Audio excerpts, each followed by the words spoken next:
my name's Sumit Paul-Choudary. I've been since 2011 the editor-in-chief of New Scientist magazine. I'm actually moving on to a new role at the end of this year as strategy director, but for the moment I'm still the outgoing editor-in-chief. Many of you will probably know something about New Scientist, but in a nutshell, we're the world's most popular science and technology weekly. What we do is we try to tell you what's new in science and technology, and we try to tell you why it matters. And it's the second bit of that I want to explore a bit here today. I'm not going to tell you that much about what's new in science and technology. I want to talk a little bit about how we think about the social consequences of it. So it's a cliche that we live in times of great disruptive change, as John kind of mentioned. And actually the big disruptions do only come along, every now and again. There's a lot of kind of noise around smaller things. But I would also kind of suggest that AI, machine learning, is probably one of those great waves of disruption that's about to break across society, essentially. And what I think is interesting, or one of the things I think is interesting or remarkable about the way that such disruptions are greeted, is they tend to provoke very polarised reactions amongst society, amongst commentators, in public conversation. And they basically take one of two forms, which are very basic. So the questions tend to be, is technology a force for good, or is it a force for bad? And those are kind of the two extremes, really. And that's a kind of embarrassingly blunt way of looking at this, really. There's no, I think we all know that technology is neither of these things in the abstract. But actually, this is the way that people tend to end up talking about new technological innovations. So on the kind of, the good side of things, you have the techno-utopians. You have the people who think that technology will somehow solve all of the ills of the world one way or another. It's kind of solutionism is what Evgeny Morozov, who's a philosopher of this sort of thing, calls it.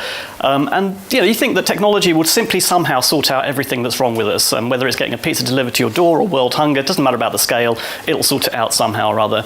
And at the far end of that, you have people like the transhumanist community who think that technology will literally make us all godlike, and all of our earthly troubles will drop away. So that's kind of one end of the spectrum.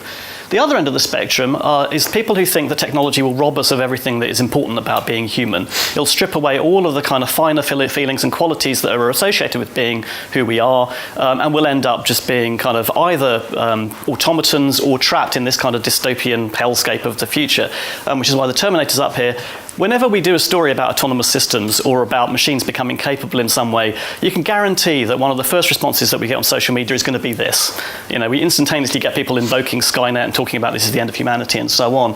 It's actually banned in the New Scientist style guide because it's just too easy as a way of kind of dismissing concerns or expressing concerns about the technology. So neither of these is very helpful, I don't think, actually. I don't think either of them is very realistic, and I think we all know that, but they are nonetheless where people tend to default to. So if it's not good or bad, then what is it? So one way that people tend to deal with this is to kind of talk about things being, technology as a neutral thing, as almost a force of nature that has no kind of moral status or social implications. It's just something that happens, and technology wants what it wants, it does what it wants, it exists in a way that is independent of everything around it. And that kind of gets expressed in these sort of slogans, more or less. And I've kind of picked three that relate to some of the disruptions we've seen. So when it came to the internet, this one, information wants to be free, gained quite a lot of traction. Some of you, I'm sure, will know, but many of you probably have heard that expressed. And it was popular with, many groups of people. It was popular with hackers who viewed it as being a credo for why it was acceptable to break into systems and access data that was not supposed to be theirs. It was embraced by people who wanted to do peer-to-peer sharing. If you want to share music or movies online, information wants to be free. It's not a crime. It's what information wants. And by cyber activists. So the likes of kind of, WikiLeaks and Edward Snowden are also coming from this sort of philosophy. Now, whether or not you agree with their actions, this is the sort of mentality that informs that kind of action. Algorithms have perfect judgment. So we were talking about this last night. Anyone who's ever heard the dreaded words unexpected item in the bagging area probably doesn't agree with this statement. But nonetheless, we let algorithms have an awful lot of power to make decisions about our lives. They decide what we see in our social media feeds. They decide whether we can get credit. If you go to the bank and you no longer get a friendly chat with a bank manager, you pretty much get an automated decision. They decide who we should date or who we should even marry. A huge proportion of marriages are now started online through one form of dating site or another. So algorithms are there playing a part in shaping a really key part of your life. And they might even do things like decide what sort of sentence you should get if you're convicted of a crime, which obviously has significant consequences. And we let them do this, even though we don't know how they come to their decisions most of the time. A lot of the time, we have no real idea what it is that the factors that drive that decision, because these are black boxes, and that's particularly true of machine learning and autonomous systems, where there is probably no explanation really possible for what's going on. People are starting to make efforts now to reverse engineer what's going on in the black box and make systems that are capable of explaining themselves. The EU is demanding that, is starting to think about demanding that algorithms can explain themselves. But right now, they make their decisions and we don't ask why. We just assume that they know what they're doing. And finally, this one, which I'm not going to go into now because we're going to talk about this quite a lot in the course of this talk. Automation is unstoppable. This is this idea that, basically the machines are coming, they're going to take all our jobs, there's not really much you can do about it. And that's, and that sentiment is very strong out there. You've probably heard this figure about 47% of American jobs being redundant within about 20 years or so. Sort of further estimates make that a much lower number. You can kind of revise that down because actually there are soft human skills associated with what we all do that are harder to get rid of. But it's still quite a large percentage. Even 5 or 6% of increase in unemployment is a really big economic shock and a real big problem for society. So this is the kind of thing that we end up saying. And essentially, I don't think any of these statements are really true, and I don't think technology is neutral. And when I say that, I'm really taking my lead from a man called Melvin Kranzberg, who was a professor of the history of technology at Georgia Institute. And he said in 1985, he had this aphorism. So he said, technology is neither good nor bad, nor is it neutral. So that's a bit gnomic, right? I mean, what does that mean, really? So in a bit more detail, what he says is this. Technology's interaction with the social ecology is such that technical developments frequently have environmental, social, and human consequences that go far beyond the immediate purposes of the technical devices and practices themselves. So that's the first half of this statement. So what he's saying there is, you can invent a tool, you can invent a technology, it goes on to have these consequences that go a long way beyond what anyone had intended at the start of it. And that's kind of fairly self-evidently true. If you think about what Tim Berners-Lee was trying to do when he invented the World Wide Web, he was trying to invent a way for people at CERN to talk to each other. He wasn't really trying to set about everything that the World Wide Web has become today. So that's kind of one half of the statement. The second half is, and the same technology can have quite different results when introduced into different contexts or under different circumstances. That part is also very true. If you talk to a digital ethnographer, if you're interested in this sort of field, I recommend looking up a man called Jan Chipchase, who studies how mobile technologies are used and so on. The way that Mongolian nomads use mobile phones is very different from the way that African farmers use them, which is very different from the way that a resident of a big city in, say, China uses them. But it's the first half I want to talk about. It's the consequences and how we kind of try and assess those when we are only beginning to get the first glimpse of what a technology is and what it can do. That's what I want to talk about mostly today. So, oops, I think I've gone too far. No, I haven't. I just skipped that line. Okay. So to pick up on these three statements, you could argue that actually IT and the digital revolution is different, or that AI will be different. So I just wanted to kind of run through these statements and do little case studies of them and think about how Kranzberg's law does or doesn't apply. Well, we'll see. So information wants to be free. I think there's a reasonably good case here for saying that that social media is kind of born of the sentiment that information wants to be free. So I'm just checking my time. Okay. So this is kind of a depiction of where we've got to with social media. We have this kind of limited ability to express ourselves. The emoticons, I'm not really slating emoticon culture per se. I think, as always with language, human beings are very ingenious at making limited kind of sets of symbols mean lots of things. So, there's a lot of kind of hand-wringing about emoji culture and what teenagers are doing with it and so on at the moment, which I don't really share. I think, language is language, people will always find ways to use it. But there's no doubt that what we do online is not who we are as people. It doesn't express the full gamut of human ability. So, on the negative side, you can kind of automatically start thinking, well, this is less somehow than face-to-face communication than what we're doing here. If I was trying to express this to you through a string of emoji, I don't think it would be anything, well, I don't think it would be as nuanced. It might be more efficient, I'll grant you. So if we think about what social media has done, social media is very much driven by the ethos that information wants to be free. It's very much has this baked into, from the ground up, all of the big social media platforms. And I'm going to talk about Facebook, but I really mean all of the online discussion fora that you might use.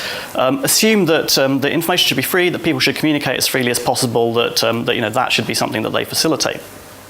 So the good parts about that. Just to ask that question, is it good, is it bad, is it neutral? Is it good? Well, it undoubtedly connects huge numbers of people in ways that were not previously possible. So, you can use social media to find people who are like you, but you would never meet in real life. You can strike relationships up, you can forge kind of connections with people who might be your friends, people who might be business partners, people who might be romantic interests, and all sorts of other relations. People who might share the strange, bizarre hobbies as you. You can do all of that. You're probably familiar with this idea that we're connected by 6 degrees of separation from any other person on the planet. Whether or not it's 6 degrees is something that network theorists have been arguing about for a while. On Facebook, it's 3.5 degrees. So that is really kind of bringing billions of people into a much tighter group than they previously were. And that clearly has lots of implications for the way that we work. So, that's the good side of things. The bad piece of it, as we all kind of probably know at this point, is that those platforms have become breeding grounds for all kinds of communication that aren't necessarily in the interests of society. Now, some of that is things that you or I might find personally objectionable, but some of it is undoubtedly material that simply does not help, certainly doesn't help what you might call a liberal democracy. Fake news is not helpful in anybody's book, really. Trolling is not really something that's acceptable in anybody's book either. So that's the kind of flip side of that. And so that's kind of what's bad about social networks. And where this comes from, I think, is the unintended social consequences of assuming information wants to be free. So if you drill down on that a little bit, you say information wants to be free, and when we say free, what we're talking about is free to whom? And in the case of social media, free to the users, free to you and I when we go on Facebook or Twitter or LinkedIn or wherever else, we don't pay. And you're probably familiar with this idea that if you don't pay, you are the product. And what you are the product for, or what you're the recipient of, is advertising. So all of these platforms are built to generate clicks. They're built to kind of, to make people like things, to click, to try and vote things up and down. On the basis of that's a good way of selecting what will be most valuable to people. And it turns out that's not necessarily what's most valuable to people, it's just what's most popular. And you can kind of trade off a mixture of cognitive bias, the kinds of things that we find interesting and want to share, and not necessarily the things that we ought to share or that other people will find useful. We trust our friends and family, which is why Facebook is so powerful. We think that what they tell us is worth telling other people. And that's how you kind of get into this situation. So, information wants to be free. I mean, not really. Or if it wants to be free, it's not clear that we should let it be free, or that we should ask for it to be free, because that doesn't necessarily get us to where we want to go. So where do we end up with? I've kind of put neutral here, but what I'm really saying is, what do we need to do if this is going to be introduced into our societies in a positive way, in a constructive way? We have some choices here. We can either let the state of affairs persist, so we can say, well, it's chaotic and it's noisy and it's and it's arguably corrosive in some ways of our institutions, of the way we choose to run our societies. There are some who would argue that's what we should do. That there are free speech libertarians who would say that's the way we should go. The alternative is censorship of one description or another, and that's to sort of say, well, actually what we want to do is to clamp down on this. That's also uncomfortable because it either involves putting the platforms in charge, so that means giving Facebook the mandate to decide what is and isn't acceptable as far as speech goes, and Facebook has a pretty spotty record on being good at that, which is unsurprising, it's not what it's built for. Or we can choose for the government to do it, and the government to regulate the use of those platforms, which is also problematic if you prefer the government not get involved in such things. So in this case, I think we took this assumption, information wants to be free, I think built this platform on top of it, and I think it's ended up, I would say, with fairly significant negative social consequences. So I think we got this one wrong. I don't think we thought hard enough about this. I think we ran with it, and we're now in a position where it's very difficult to undo. I'm an optimist. I think we will undo it, but I don't think it's going to be simple. So that's kind of that assumption. Algorithms have perfect judgment. So this is when we start getting into autonomous systems. It's not necessarily AI per se, but these are systems that can decide things for themselves, can choose to do things. This picture probably takes a bit of explaining. This is called White Square. It was painted by the Russian painter Kasimir Malevich in 1918. And it is a white square. That's actually one of his less famous works. His most famous work is one called Black Square. I'm going to let you imagine what that looks like. And what he was trying to do with these, Black Square actually, the more famous one, what he did with it was he put it in the position in the Russian household that normally has the icon, the venerated icon of a saint or the Virgin Mary or something like that. And what he was trying to do was say, this is a reset. Forget everything you know about depictions in art. Look at this and then try and figure out what it is that you're looking at. And the reason I'm kind of choosing this is because this is what we're asking these systems to do when they look at the world. This could have just been a picture of a self-driving car, but technology has moved on to the point when they just look like a car. So I thought I'd use this instead. So this white square is what an algorithmic system sees when it looks at the world, or a machine learning system sees when it looks at the world. It's a blank. It doesn't know what it's looking at. It has to kind of interpret it for itself. And then on the basis of that interpretation, it makes a decision. And this is sort of the problem that self-driving cars face when they go out there. And of course, they're primed with certain amounts of information, but this is what they're doing. The other reason I picked the white square, which is kind of resonant, is because this is the problem that led to the best known fatal crash of an autonomous vehicle, or not an autonomous vehicle really, a vehicle that was running substantially on autopilot, which was a crash of a Tesla a few years ago, which you may have read about.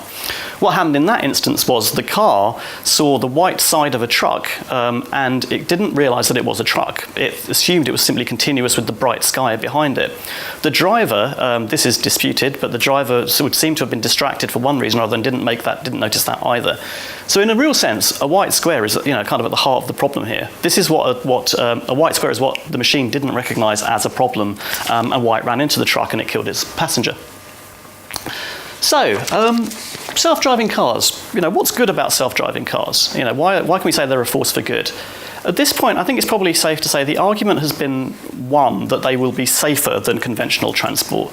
That they're better for all concerned, for the drivers, for their passengers, and probably for pedestrians as well.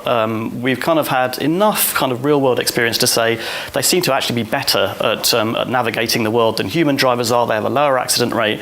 The accidents they have had have tended to be caused by humans rather than by the cars themselves. So there's kind of a reasonable argument for these are autonomous cars are safer than human-driven cars. And for that reason, we should embrace them. The bad part of it, or at least the part that people think of as bad, is that when they do crash, it's for novel reasons. It's like the white square incident, it's like the side of the truck. And human beings don't like novel risks. We like familiar risks. We don't care if they're big risks. We all know that when we get into a car, there's a chance of a car crash, and it's not a particularly small one.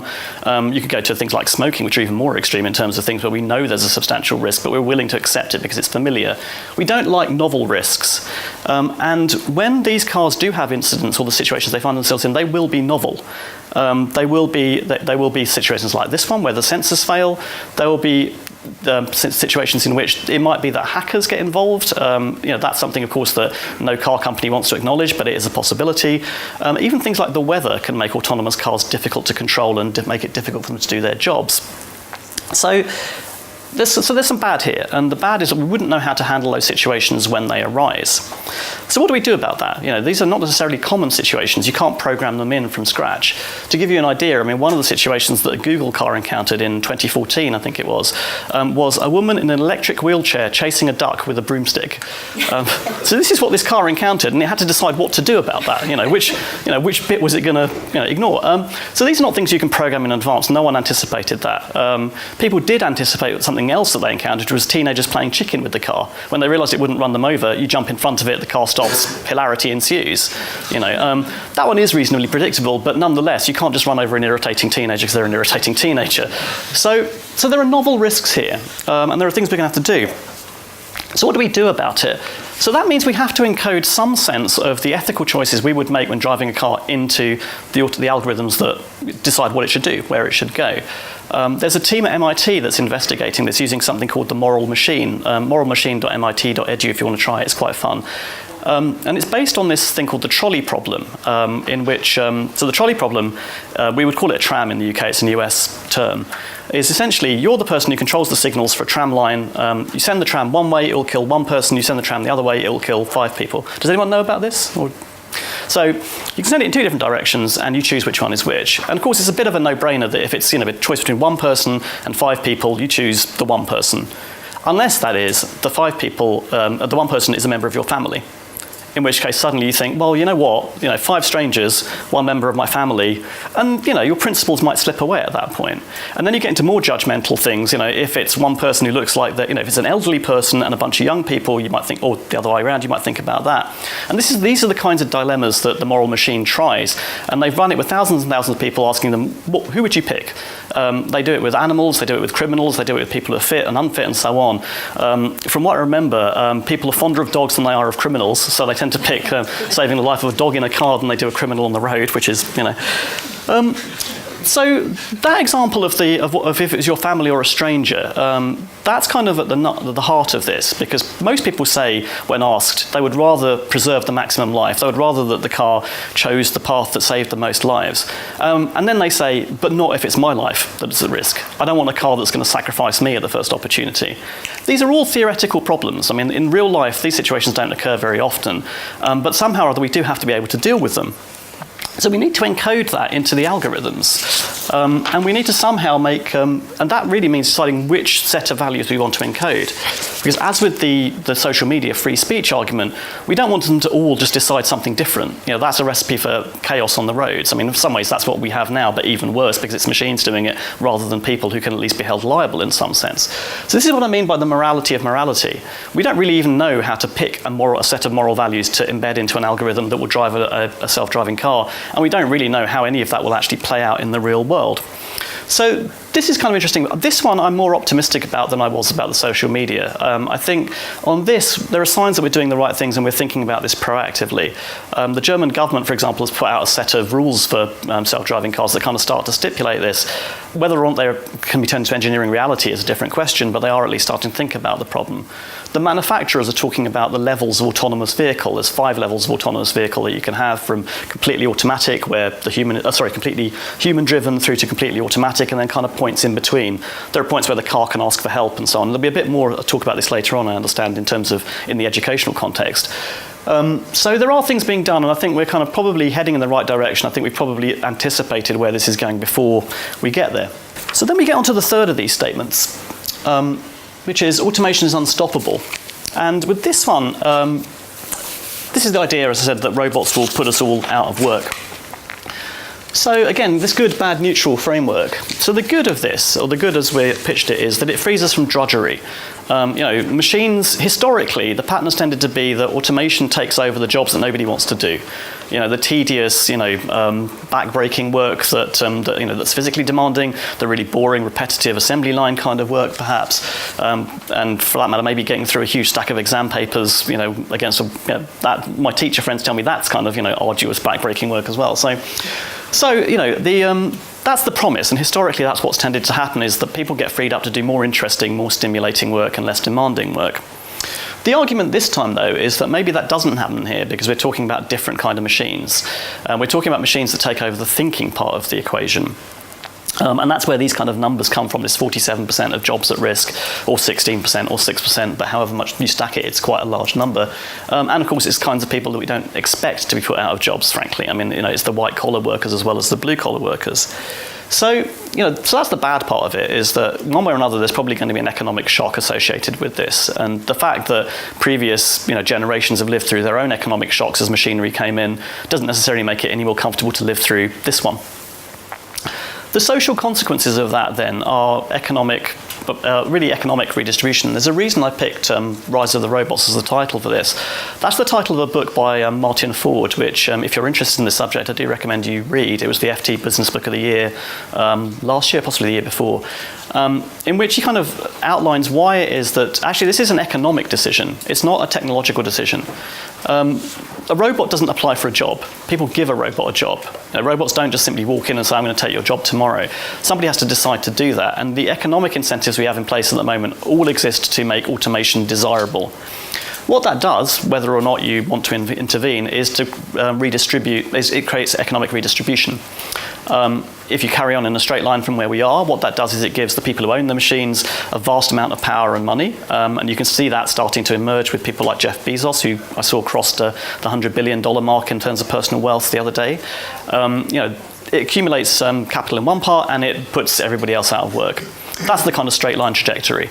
There are alternatives. You can impose a robot tax, so you can, which is something that Bill Gates has espoused. So you don't tax the robots, they don't earn anything. You tax the people who want to bring them in. So you say, all right, you want to use a robot to put somebody out of work. Well, in that case, you need to contribute a certain amount towards retraining the people that it's put out of work. Or you need to kind of do something that, that invests in augmenting human ability rather than replacing it. That's one possibility. Another possibility is that you introduce a basic income, where you say, all right, we accept that lots of people will have nothing to do, but we'll pay everybody enough to live, and that's that. Which is an experiment that sounds relatively radical, but lots of people have started to look at. So with this one, it's not necessarily clear yet how this is going to pan out. I think there's room to kind of say, it's not going to be good, it's not going to be bad, it's not going to be neutral. It's very much ambiguous, but there is some choice about which of these paths we choose to take. So just to go back to these 3 points, of those three, I think the information wants to be free. I think that one, I would say, is pretty much dispelled at this point. We've tried that path, and for many of us, speaking as a member of the media, I would say this, but for many of us, this doesn't lead you to anywhere particularly palatable. There's always a price to pay. If you don't know what the price is, then you're likely to make very poor decisions on the basis of it, and that leads to outcomes you don't necessarily want. Algorithms have perfect judgment. I think at this point we're starting to realize algorithms don't have perfect judgment, they have no judgment. Algorithms do what they're told to do, and that means you have to be very, very careful about what it is that you're telling them that you want to do, about whose lives you want to save, about what marks you want to give, all those kinds of questions. And automation is unstoppable. This is the one where I think there is room for contention. I think we don't know yet whether automation is unstoppable. We don't really know how much we would want to do to stop it. About a year ago, a bit more than that actually, about 18 months ago, this is what happened. I don't know if how many of you will have seen this before. This is what happens if you type in AI will into Google search. I saw this on Twitter, I couldn't believe it, so I did it for myself. So this is a screen grab of my own search results.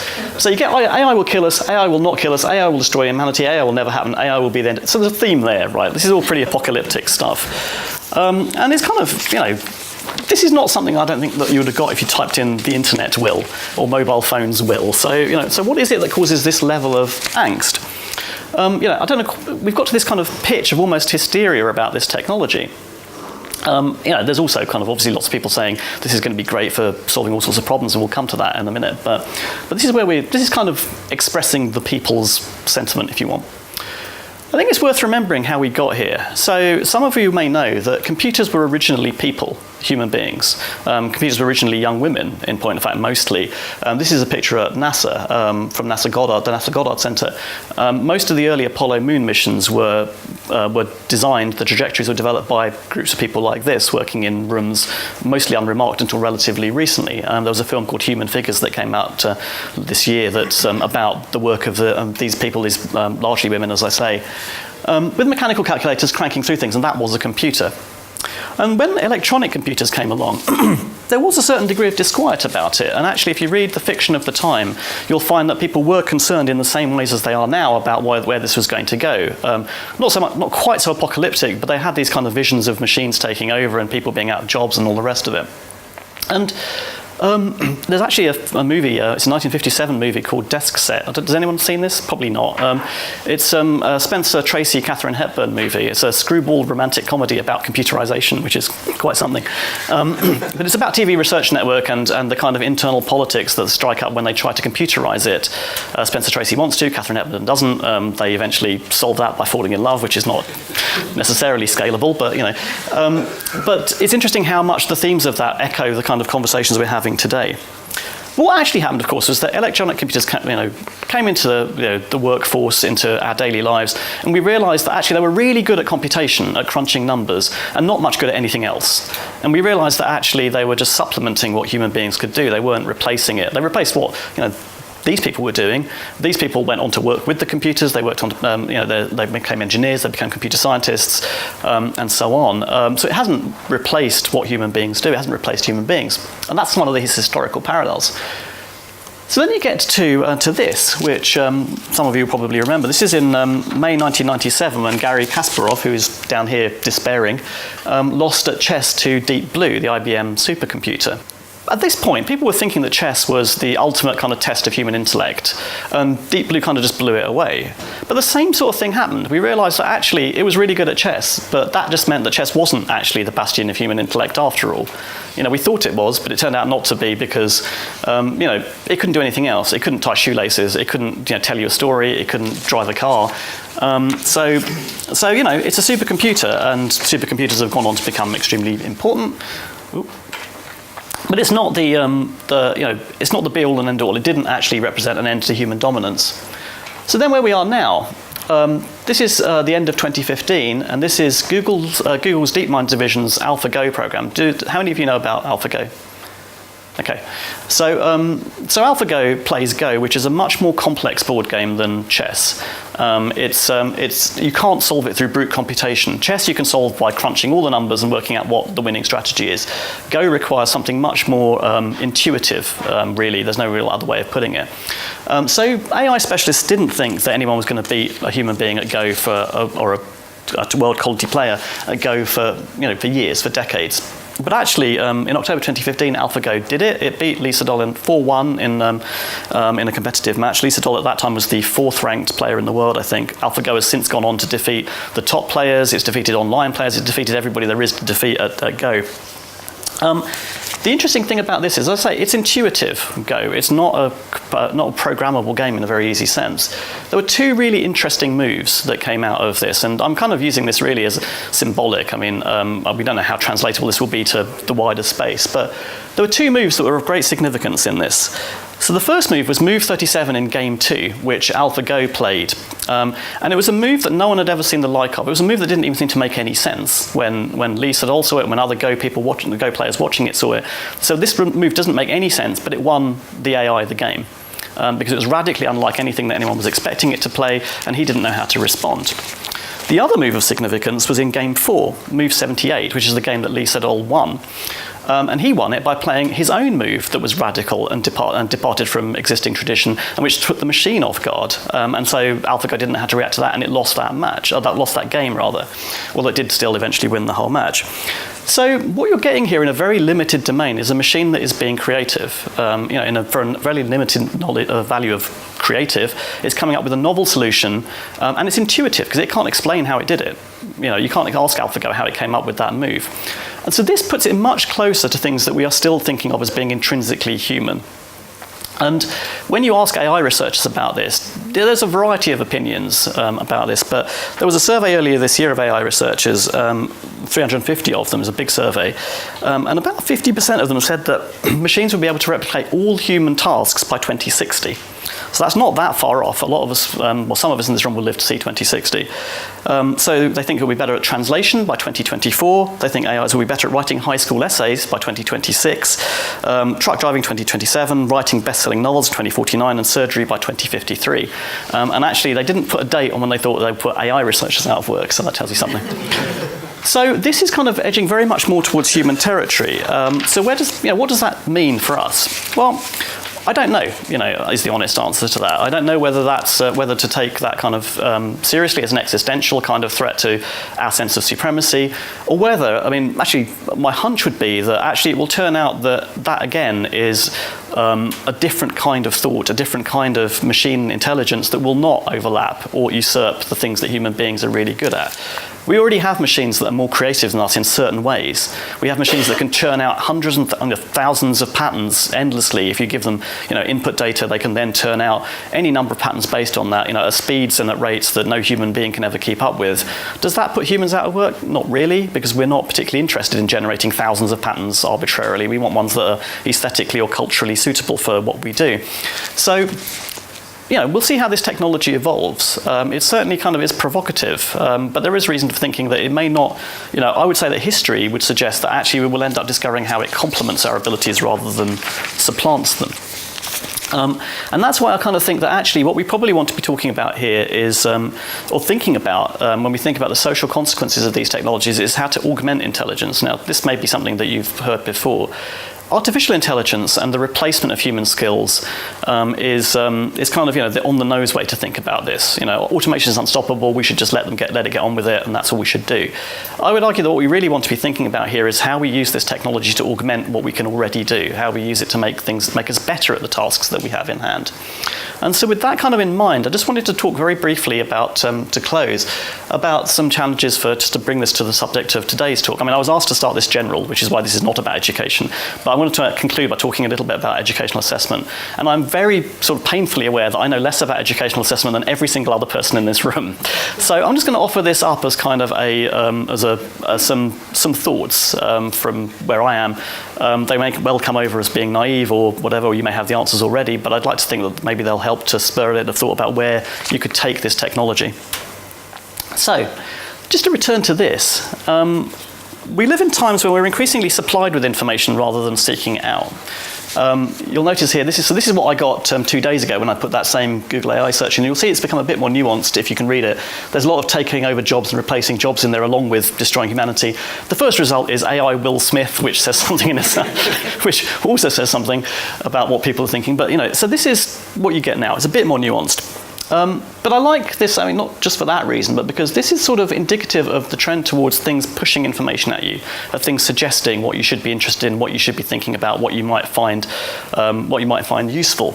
The internet version of this we're quite familiar with. We're quite familiar with search suggestions, we're familiar with product suggestions if we go online shopping and so on. This is now kind of starting to take over new forms, and the ones I'm thinking particularly about here there's two forms really. The first one is virtual assistants, which we're now all probably becoming increasingly familiar with. I don't know how many of you use Siri or something like it. I don't know how many of you use Alexa in your homes, but those are very much on the increase, and most people expect that assistants in the home will probably be the majority of homes will probably use a digital assistant of some kind in the next couple of years. Certainly if Amazon has its way, they will. So we live in a world where this is becoming integral to the way that we think, the way that we learn about things. We actually rely on the machines to deliver us some ideas about what we should be interested in.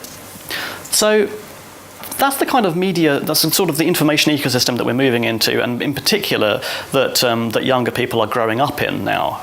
This is the kind of, when I say younger people, I mean kids at this point, really. And there's already kind of talk about using this sort of technology, which you will, again, probably know more about than I do, in facilitated writing, in this idea that, the next evolution of word processing, or if you want to view it through the dystopian filter, return to Microsoft's Clippy, is the idea that, as you're writing, the machine will suggest what might be useful for you next, what you should cover, what you should write next. And I think that, you can see how that could be turned into something that is useful educationally, how you can make it into something that encourages exploration and discussion of a subject and will help you to find your way through a subject that you're not familiar with already. So this kind of machine intelligence is going to be, I think, will be baked in fairly deeply into the way that we learn, that we express that learning. So that's kind of, the good there is that this gives you a chance to get up to speed with subjects quite quickly, and gives you access to information you might not otherwise be able to find or that you might not otherwise seek out. The consequences, I think this is where kind of the information wants to be free comes up again, and the algorithms have perfect judgment comes up again. So information wants to be free. The way that most of these services are running at the moment is, again, on that basis of free. And that raises for me questions about what corpus this information is going to be taken from. At the moment, with the exception of Wikipedia, most of these corpuses, and there are other online databases that are free to access and for academic reasons and so on, these are corporate services. And in providing their services free, there is going to be a cost. So I'm kind of, if you paint the dystopian end of this, one version of this is, do we end up with filter bubbles in education? Do we end up with people being only exposed to a certain set of views that match whatever it is that their educational provider thinks they should be exposed to? When you kind of think about the increase in censoriousness on campuses in the US at the moment, you can see how that might raise issues. When you think about free schools and their freedom to pick and choose the subjects that they want to teach, which may or may not be in line with what the majority of us want to think is what people should be taught. When you think about homeschooling and the way that has been used in the US to raise many children who have very little by way of agreement with the consensus view on what issues matter, what things are true, what things are important. There are some questions there, I think, about how that technology is going to be rolled out. The consequences of that we're only kind of starting to think about. The other bit of it, the algorithms have perfect judgment. Obviously, they don't. Hence AI Will Smith, which is not a meaningful answer to whatever it is I was searching for there. So we don't necessarily know whether this will create, originality of thought. We don't know if it will create whether it will help people to actually think, or whether it will simply supply them with answers. And then, kind of from an assessment point of view, what do we do with the use of this technology? So the challenge, I think, here, the first of my challenges is, what do you do when it's not clear whether you're assessing the technology or the person? There are various approaches. You can strip it away and say there's no technology allowed. I think that will end up being as futile as saying there's no calculators allowed. For people who are growing up with this technology, to say, well, suddenly you can't use any of it in an exam situation or in an assessment situation is probably not realistic. You can say you can only use very set criteria, which is the textbook and curriculum approach. You can only use certain corpuses, you can only use certain tools. That, I think, is kind of squandering the potential of the technology. That's saying, actually, you can't go outside the walled garden. But maybe that's a pragmatic solution. Or you can just accept it and say we'll end up with, you can say, well, a Newtonian and someone from an inner city school have very different perspectives on life. This is just an extension of that. And if you can afford better technology and better information, then good on you, good on your parents. So that's one challenge. But let's say that works. So the second thing I wanted to talk about was, this is a robot. Does anyone know what this is? Okay, so this is a robot called Torobocon, and Torobocon was built by a team in Japan to sit the entrance examination for the University of Tokyo last year. It sat it in 2016, and it scored. Well, let me see. How well do you think it scored? Do you think it got into the University of Tokyo? Can I have a quick show of hands? Okay, that's about half. Actually, it didn't. It just failed to get into the University of Tokyo, but it did better than 80% of the human candidates who sat the exam.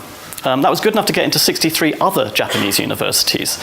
So that's kind of, a robot basically using a bundle of AI techniques. It's not, it's not a single intelligent mind. It used a bunch of AI techniques for different sections of the exam. There was a multiple choice section, an essay section, and some maths questions.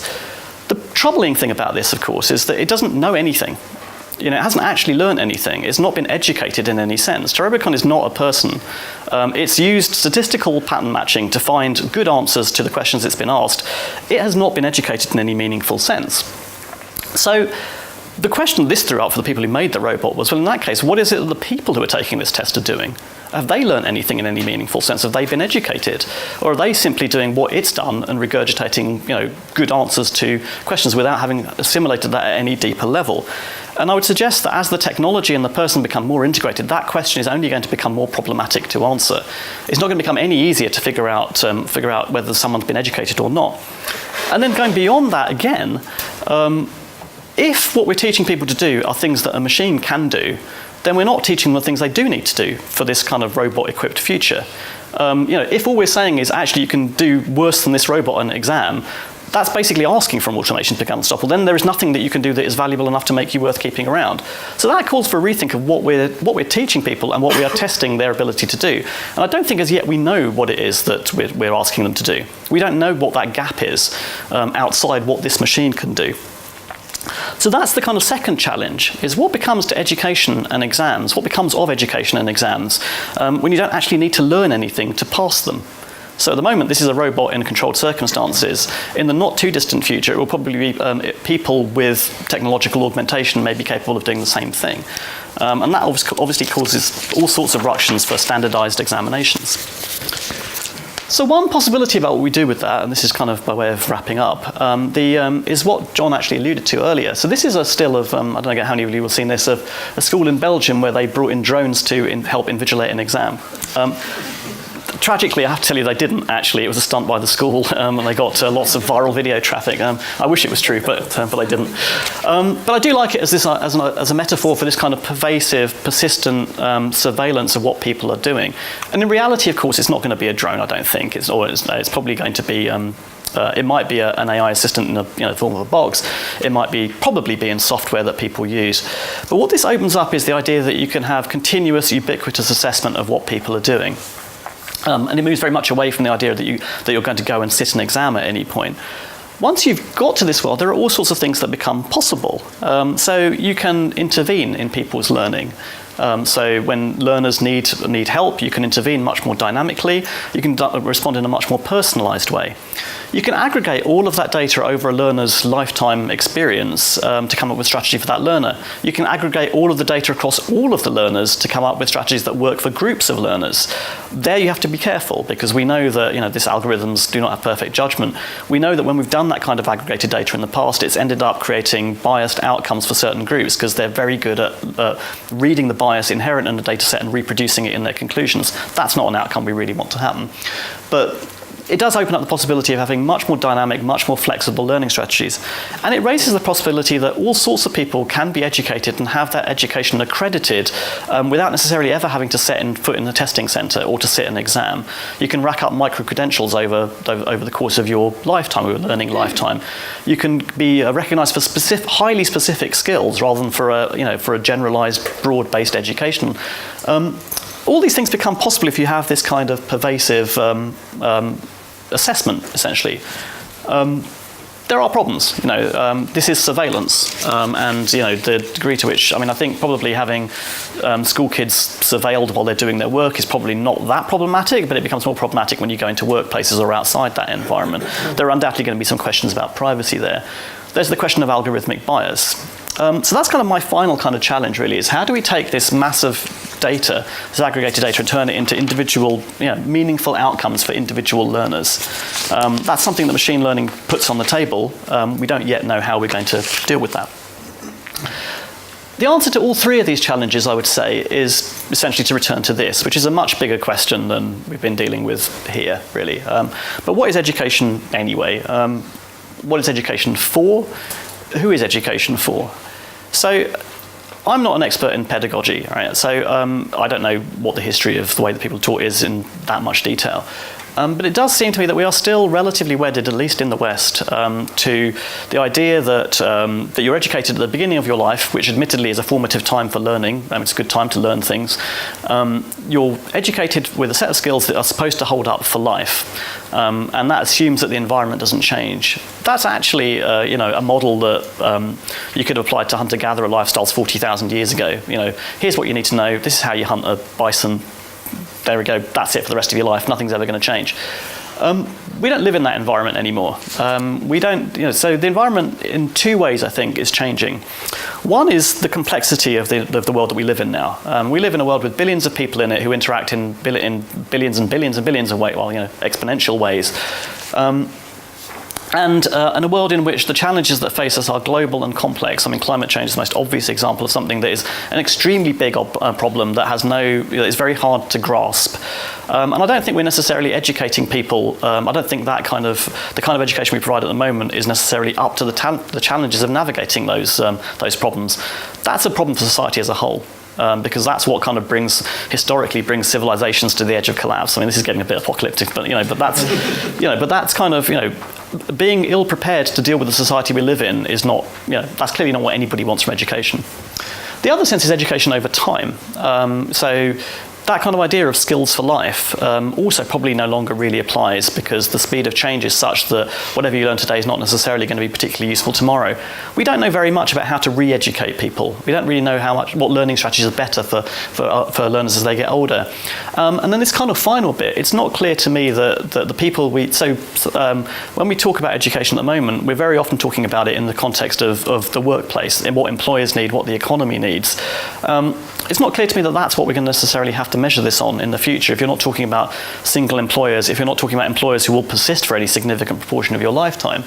So I think we kind of have to start asking, these are questions that are worth bearing in mind. They're very big questions, but as you kind of start to think about the ways in which technology might roll out in your sector, in any sector, this is the kind of thing that I think is worth remembering.